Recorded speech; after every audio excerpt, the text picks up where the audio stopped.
نفس إن لم تظفري لا تجزعي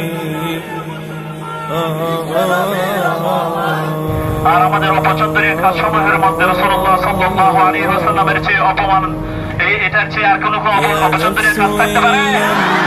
সেজন্য আমরা এখানে একত্রিত হয়েছি। আমরা মুখের মাধ্যমে প্রতিবাদ জানাচ্ছি। ইনশাআল্লাহ আমাদের প্রতিবাদ শুধু এখানে থেমে থাকবে না। আমাদের প্রতিবাদ থাকবে এখান থেকে মাঠ পর্যন্ত। আমাদের প্রতিবাদ থাকবে আমাদের হাতের মাধ্যমে, আমাদের প্রতিবাদ হবে আমাদের অস্ত্রের মাধ্যমে, আমাদের প্রতিবাদ হবে আমাদের তরবারির মাধ্যমে। ঠিক কিনা?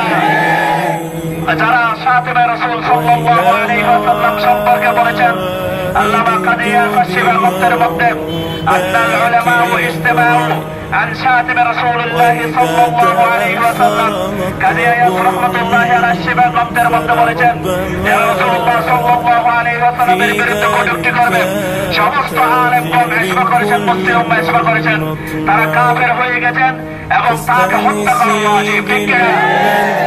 সেজন্য রাসূলুল্লাহ সাল্লাল্লাহু আলাইহি ওয়াসাল্লামকে যারা কটূক্তি করবে, আমরা জুমার মধ্যে বলেছি, আমরা তাদের কটূক্তির বিচার আমরা আইনের দিকে দেখব না, আদালতের দিকে দেখব না, আমরা জাতিসংঘের দিকে দেখব না। আমরা যার যে সামর্থ্য আছে আমরা নিজের হাতের মাধ্যমে তাদের প্রতিবাদ করবো ইনশাআল্লাহ। যেভাবে প্রতিবাদ করেছিলাম সেই 2013 সালের মধ্যে এই শাহবাগের মোড়ের মধ্যে নাস্তিকরা আমার রাসূলের বিরুদ্ধে কথা বলা যখন শুরু করেছিল, বাংলার তৌহিদি জনতা থেমে থাকা নাই। 5 মেয়ের মধ্যে সেই শাপলা চত্বরের মধ্যে লক্ষ লক্ষ কোটি কোটি তৌহিদি জনতা বলে গিয়েছিল। ঠিক কিনা? এবং সেই কুখ্যাত ভাইদারকে বাংলার তৌহিদি জনতার কিছু বীর মুজাহিদ সন্তান তাদের হাতের মাধ্যমে ফয়সালা করে জাহান্নামের মধ্যে পাঠিয়ে দিয়েছে। ঠিক কিনা? সেই জন্য আমরা ভারতের সেই রামবামদের সাথে সাথে বাংলার নাস্তিক রামবাম যারা বুদ্ধিজীবী, কথিত বুদ্ধিজীবী, আমার রাসূলের বিরুদ্ধে ষড়যন্ত্র করতে চাও, তোমাদেরকে হুঁশিয়ারি করে দিচ্ছি। ইনশাআল্লাহ ভারত যদি তাদের বিরুদ্ধে উপযুক্ত ব্যবস্থা না নেয়, ভারতীয় কমিশনার, হাই কমিশনার কারো করা হবে। ঠিক কিনা? আল জিহাদ আল জিহাদ আল জিহাদ আল জিহাদ সাবিলুনা সাবিলুনা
قدمتم أمشي يسعى معي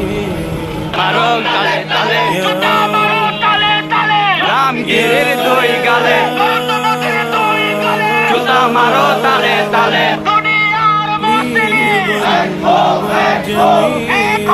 লড়াই করো